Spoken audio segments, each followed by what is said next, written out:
Topshirilmagan daftar. Kuz oyining o'rtalari edi. Bir chekka qishloqdagi maktabda ishlaydigan ustoz darsdan so'ng o'quvchilardan nazorat ishi daftarlarini yig'ib oldi. Sinfda 30 nafar o'quvchi bor edi.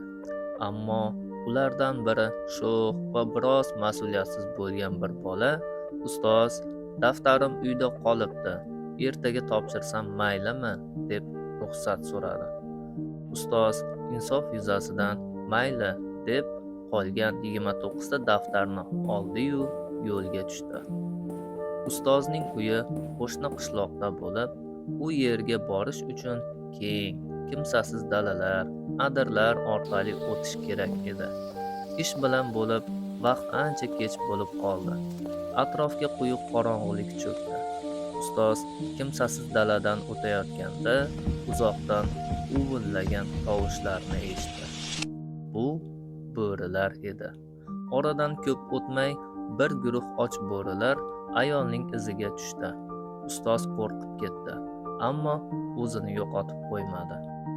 Ustoz bo'rilar olovdan qo'rqishini bilar edi. Cho'ntagida gugurt bor edi. U daftarlardan birini olib yoqa boshladi.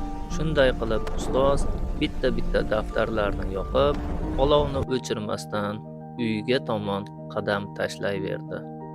Qishloqqa yaqin qolganida oxiriga 29-daftar qolgan edi. Ustoz uni ham yoqdi. Olov sekin-asta o'cha boshladi.